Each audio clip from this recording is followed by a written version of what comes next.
I saw another angel come down from heaven, having great power, and the earth was lightened with his glory. And he cried mightily with a strong voice, saying, Babylon the Great is fallen, and is become the habitation of devils, and the hold of every foul spirit, and a cage of every unclean and hateful bird. And I heard another voice from heaven, saying, Come out of her, my people, that ye be not partakers of her sins, and that ye receive not of her plagues. Revelation 18:1-4. This scripture points forward to a time when the announcement of the fall of Babylon, as made by the second angel of Revelation 14, verse 8, is to be repeated, with the additional mention of the corruptions which have been entering the various organizations that constitute Babylon since that message was first given in the summer of 1844. A terrible condition of the religious world is here described. With every rejection of truth, the minds of the people will become darker, their hearts more stubborn, until they are entrenched in an infidel hardihood. In defiance of the warnings which God has given, they will continue to trample upon one of the precepts of the Decalogue until they are led to persecute those who hold it sacred. Christ is set at naught in the contempt placed upon his word and his people. As the teachings of spiritualism are accepted by the churches, the restraint imposed upon the carnal heart is removed, and the profession of religion will become a cloak to conceal the basest iniquity. A belief in spiritual manifestations opens the door to seducing spirits and doctrines of devils, and thus the influence of evil angels will be felt in the churches. Of Babylon, at the time brought to view in this prophecy, it is declared, Her sins have reached unto heaven, and God hath remembered her iniquities. Revelation 18, verse 5. She has filled up the measure of her guilt, and destruction is about to fall upon her. But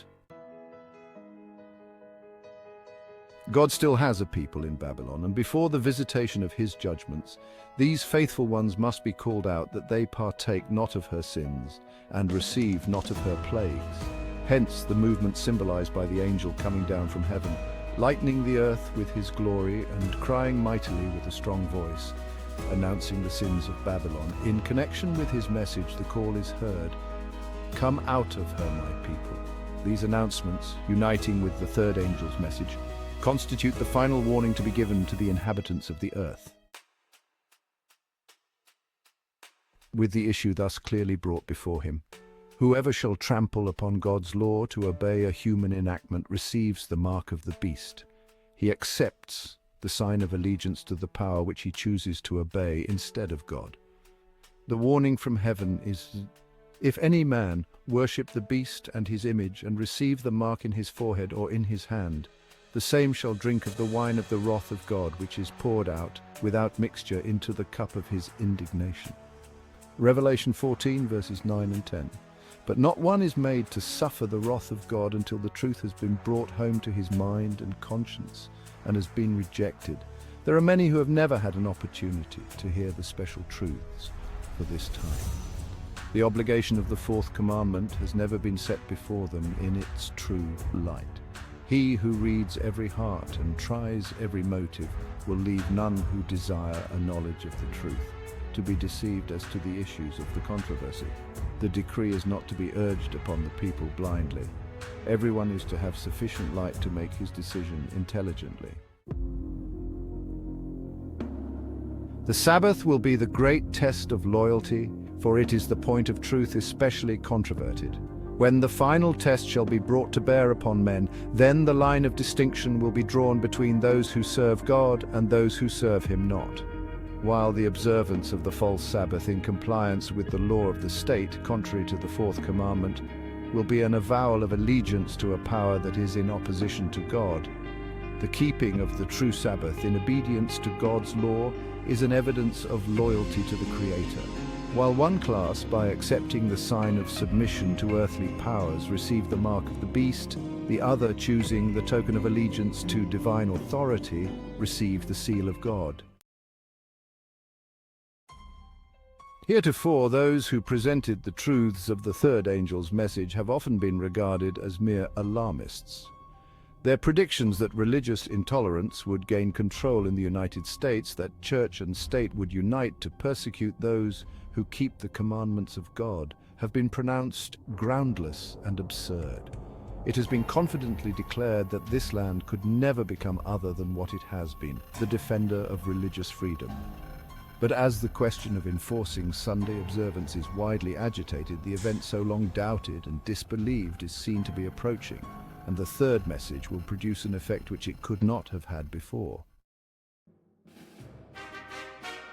In every generation, God has sent his servants to rebuke sin, both in the world and in the church. But the people desire smooth things spoken to them, and the pure, unvarnished truth is not acceptable. Many reformers, in entering upon their work, determined to exercise great prudence in attacking the sins of the church and the nation. They hoped, by the example of a pure Christian life, to lead the people back to the doctrines of the Bible. But the Spirit of God came upon them as it came upon Elijah, moving him to rebuke the sins of a wicked king and an apostate people. They could not refrain from preaching the plain utterances of the Bible, doctrines which they had been reluctant to present. They were impelled to zealously declare the truth and the danger which threatened souls. The words which the Lord gave them they uttered, fearless of consequences, and the people were compelled to hear the warning. Thus the message of the third angel will be proclaimed. As the time comes for it to be given with greatest power, the Lord will work through humble instruments, leading the minds of those who consecrate themselves to his service. The laborers will be qualified rather by the unction of his Spirit than by the training of literary institutions. Men of faith and prayer will be constrained to go forth with holy zeal, declaring the words which God gives them. The sins of Babylon will be laid open.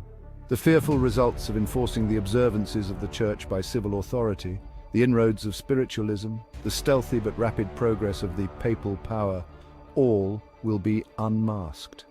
By these solemn warnings the people will be stirred. Thousands upon thousands will listen who have never heard words like these. In amazement they hear the testimony that Babylon is the church, fallen because of her errors and sins, because of her rejection of the truth sent to her from heaven. In the Bible, Babylon is not just a city, it's a symbol. It stands for a church that has fallen away from God. This fall happens when people choose wrong beliefs and commit sins. They turn away from God's love and grace. The Bible uses Babylon to warn us about the dangers of turning away from God. It reminds us that we should always seek his truth and live according to his ways. The story of the Tower of Babel is in Genesis chapter 11, verses 1 to 9. People wanted to build a tower so high that it would reach heaven. They thought they could reach God on their own terms. God saw their pride and confused their languages. They couldn't understand each other, and the tower was never finished. This event is important because it shows how God opposes pride. The word Babylon comes from Babel, meaning confusion. This confusion is about turning away from God's truth. In Revelation chapter 14, verse 8, Babylon is announced as fallen. Revelation chapter 17 describes Babylon as a woman representing a church. A pure woman symbolizes a true church, but Babylon is like an impure woman, showing an unfaithful church. Babylon's story teaches us about the dangers of rejecting God's truth. When we choose our own way, we invite confusion and separation from God. Babylon's fall reminds us that God is in control. He will judge those who rebel against him. Let us learn from Babylon's mistakes and choose to follow God's path.